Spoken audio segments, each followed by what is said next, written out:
SNTGS point में आपका हार्दिक स्वागत एवं अभिनंदन है। आज हम लोग CBSE बोर्ड का जो 12वीं की इकोनॉमिक्स की परीक्षा होने वाली है 18 मार्च को, उसके संदर्भ में कुछ पेपर सॉल्व करेंगे और उससे संबंधित जो समस्याएं हैं उसको समझने की कोशिश करेंगे।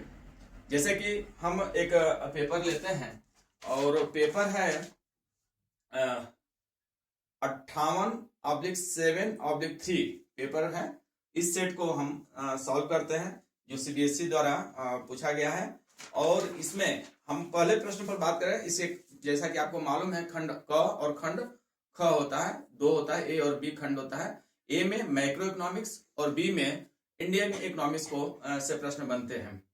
तो हम आज केवल ऑब्जेक्टिव क्वेश्चन पर बात करें और प्रॉपरली बात करें तो उसमें हम देखेंगे कि जो समष्टि अर्थशास्त्र है उससे पहला प्रश्न है, भारत में मुद्रा आपूर्ति किस बैंक के द्वारा जारी किया जाता है? तो सही जवाब होगा भारतीय रिजर्व बैंक। भारतीय रिजर्व बैंक मुद्रा आपूर्ति का आंकड़ा जारी करता है कि हमारे देश में अभी फिलहाल कितने मुद्रा आपूर्ति हुए हैं।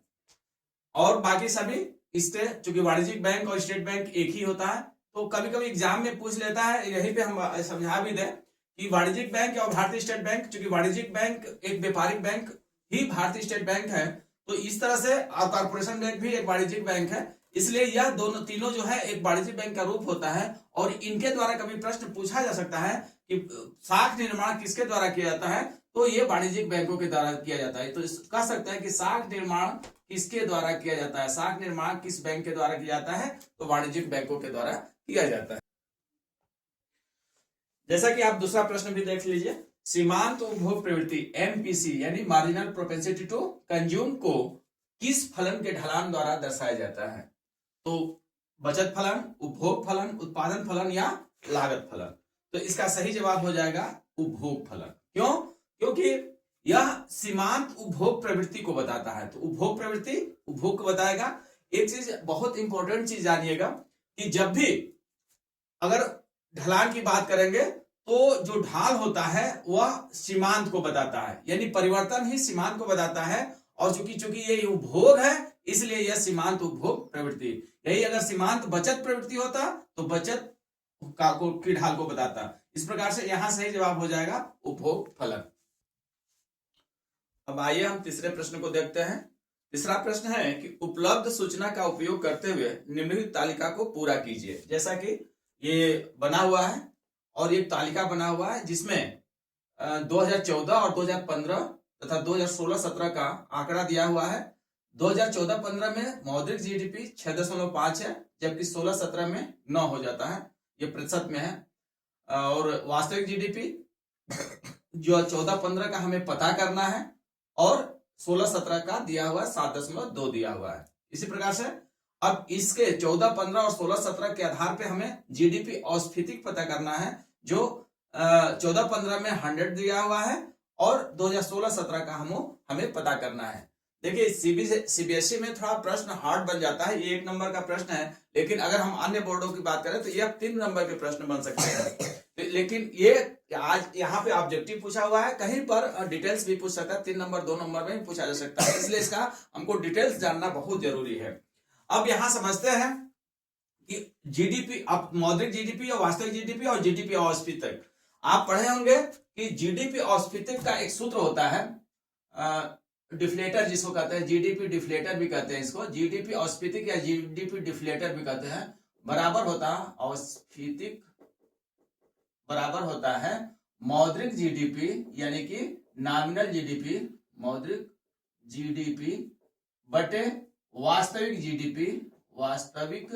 GDP इंटू 100, यानी कि GDP deflator is equal to nominal GDP upon real GDP into 100।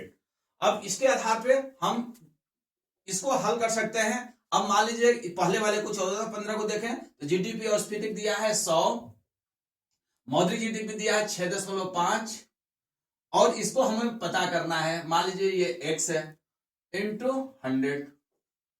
अब इसको हल करा जाए तो यहां से x इक्वल टू हो जाएगा 6.5 बटे 100 गुणे 100, 100 से 100 कट गया, x इक्वल टू 6.5। तो इसका आंसर क्या हो जाएगा? इसका आंसर हो जाएगा आपका 6.5 हो जाएगा, 6.5 हो जाएगा। अब दूसरे प्रश्न को देखें। इसमें दिया हुआ है कि आपका मौद्रिक जीडीपी दिया है और वास्तविक जीडीपी दिया है, हमको डिफ्लेटर निकालना है। तो इसके लिए हमको क्या करना पड़ेगा, मौद्रिक जीडीपी इक्वल टू, मौद्रिक जीडीपी कितना है 9 है, वास्तविक जीडीपी कितना है 7.2 है, इंटू 100। अब इसको हल करेंगे तो कितना हो जाएगा, 9 से अगर हम भाग दें यहाँ पे तो 9 एकम 9, 9 8 72.8 हो गया। अब यहाँ पे हम 8 का भाग देंगे तो कितना हो जाएगा, 1000/8 हो जाएगा। 8 एकम 8, 2 0, 8 दूना के 16 और 8 5 40। तो डिफ्लेटर कितना हो जाएगा, डिफ्लेटर हो जाएगा आपका 125। तो इसका आंसर क्या हो जाएगा, यहाँ पे यहाँ हो जाएगा आपका 125। तो इस हिसाब से इसका ऑप्शन नंबर इसका 6.5 सी ऑप्शन हो जाएगा। और इस प्रकार से हम डिफ्लेटर निकाल लेते हैं। चलिए अब हम 5वें प्रश्न को देखें। कथन, ये कथन और 2 कथनों का है प्रश्न, जिसमें से पहला कथन है कि अन्य बातें समान रहने पर विदेशी मुद्रा कीमत और इसकी मांग, इसकी मतलब विदेशी वस्तु मुद्रा की मांग की बात हो रही है, के बीच सकारात्मक संबंध है। और कथन 2 है विदेशी विनिमय दर एक देश की अंतरराष्ट्रीय बाजारों में क्रय शक्ति दर्शाती है। अब कथन 1 ऑप्शन है, कथन 1 सत्य है, कथन 2 असत्य है। कथन 1 असत्य है और कथन 2 सत्य है। कथन 1 और 2 दोनों सत्य है और डी ऑप्शन है कथन 1 और 2 दोनों असत्य है। तो ध्यान से देखेंगे तो कथन 1 पर बहुत थोड़ी सी मतलब अंतर है, इसको ध्यान से पढ़िए। अन्य बातें सामान्य है, मतलब स्थिति सामान्य है, कोई किसी प्रकार कोई डिस्टर्बेंस नहीं है, शांति है, कोई विशेष परिस्थितियां नहीं है। और इस प्रकार से अगर विदेशी मुद्रा की कीमत बढ़ जाती है, मान लीजिए कि विदेशी में हम भारत देश में रहते हैं और डॉलर की कीमत बढ़ जाती है, तो निश्चित रूप से डॉलर की मांग हमारे यहाँ क्या हो जाएगी, कम हो जाएगी, ना कि बढ़ेगी।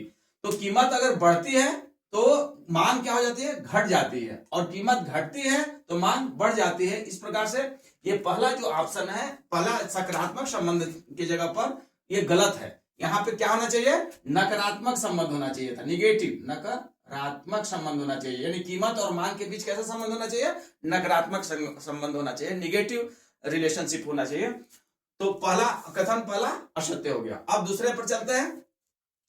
तो विदेशी विनिमय दर एक देश की अंतरराष्ट्रीय बाजारों में क्रय शक्ति दर्शाती है। निश्चित रूप से यदि विदेशी विनिमय दर क्या होती है, घरेलू मुद्रा का विदेशी मुद्राओं के साथ क्रय विक्रय को दर्शाती है। तो इस प्रकार से ये वाला कथन सही है, ये कथन गलत है। यानी कि ऑप्शन नंबर बी हमारा सही है, कथन 1 असत्य है और कथन 2 सत्य है।